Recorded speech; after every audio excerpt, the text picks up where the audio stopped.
ఓం శాంతి.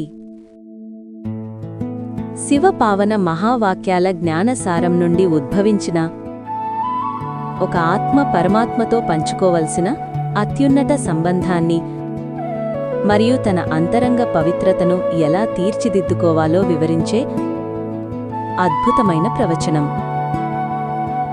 సంపూర్ణ పవిత్రత, బ్రాహ్మణ జీవిత పరమావధి. ఒక ఆత్మ బ్రాహ్మణ జీవితంలోకి అడుగుపెట్టినప్పుడు దానికి పునాది సంపూర్ణ పవిత్రత మాత్రమే. ఈ పవిత్రత అంటే కేవలం బాహ్య ఆచారాలు కాదు, అది మనస్సు యొక్క లోతుల్లో ఉండవలసిన స్వచ్ఛత. శివబాబా మనస్సుకి అత్యంత ఇష్టమైన స్థితి ఇదే.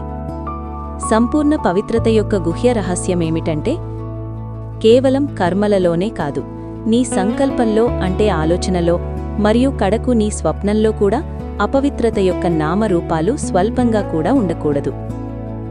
ప్రస్తుత సమయం చాలా సమీపంగా ఉంది, అందుకే బాబా మాటిమాటికి మనకు ధ్యాస ఇప్పిస్తున్నారు. సంపూర్ణత వైపు వెళ్లే మార్గంలో వ్యర్థ సంకల్పాలు అనేవి పెద్ద అడ్డంకులు. నీ మనస్సులో వ్యర్థ సంకల్పాలు నడుస్తున్నాయంటే అది సంపూర్ణ పవిత్రత కాదు.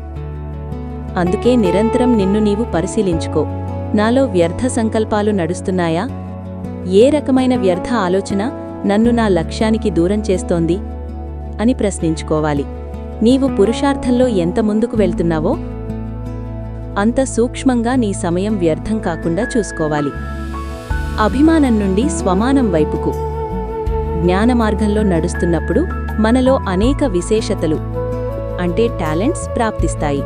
అయితే పరమాత్మ ఇచ్చిన ఆ విశేషతలను నాది అని భావిస్తే అక్కడే సూక్ష్మ రూపంలో అభిమానం ప్రవేశిస్తుంది. ఈ అభిమానం నిన్ను ఉన్నత స్థితి నుండి కిందకి పడేస్తుంది. అదొక విఘ్న రూపంగా మారుతుంది. నా పేరు, నా గౌరవం, నా ప్రతిష్ట అనే నాది అనే భావనలే అహంకారానికి మూలాలు.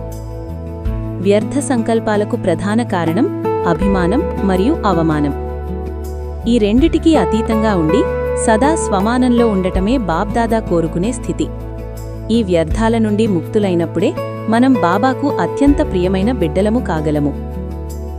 పరమాత్మ ప్రత్యక్షత, అనుభూతి ద్వారా సేవ. నేడు ప్రపంచంలో బ్రహ్మకుమారీలు చేస్తున్న సేవలను అందరూ మెచ్చుకుంటున్నారు. వీరు మంచి కార్యం చేస్తున్నారు, వీరి జ్ఞానం బాగుంది అని అంటున్నారు. కాని ఇప్పటికీ ఒక ధ్వని తక్కువగా ఉంది. అదే, ఇది పరమాత్మ జ్ఞానం, స్వయం పరమాత్ముడే ఈ కార్యం చేయిస్తున్నారు అనే సత్యం. ఆత్మల సంబంధాన్ని పరమాత్మతో జోడిస్తున్నప్పటికీ స్వయం పరమాత్ముడే వచ్చి ఈ కార్యం చేయిస్తున్నారనే అనుభవం ప్రజలలో ఇంకా కలగడం లేదు. మనం ప్రత్యక్షం చేయవలసినది కేవలం ధారణలను మాత్రమే కాదు, పరమాత్మను ప్రత్యక్షం చేయాలి. మన ఉపన్యాసాలలో అటువంటి సారాన్ని నింపాలి. తద్వారా వినేవారు బాబాకు దగ్గరవ్వాలి. ఎప్పుడైతే పరమాత్మ ప్రత్యక్షత జరుగుతుందో అది ఒక అయస్కాంతం వలె ఆత్మలను బాబా వైపుకు లాగుతుంది. మాకు బాబా లభించారు, మేము ఆయన్ను కలుసుకోవాలి అనే తపన ప్రజలలో కలగాలి. కేవలం కార్యం బాగుంది అని స్నేహిలుగా మారడం సరిపోదు. పరమాత్మ నుండి వారసత్వం తీసుకోవాలన్నంత సమీపంగా వారు రావాలి. దీనికోసం మనం అనుభవీమూర్తులుగా మారాలి. పరమాత్మ ప్రేమ యొక్క అనుభూతి జరిగినప్పుడే ఇతరులలో కూడా మారాలనే కోరిక కలుగుతుంది. మనమే ఒక ప్రత్యక్ష ఉదాహరణగా నిలిచినప్పుడు బాబా యొక్క ప్రత్యక్షత ఈ విశ్వమంతా స్వతహాగానే వెలుగుతుంది. ఓం శాంతి.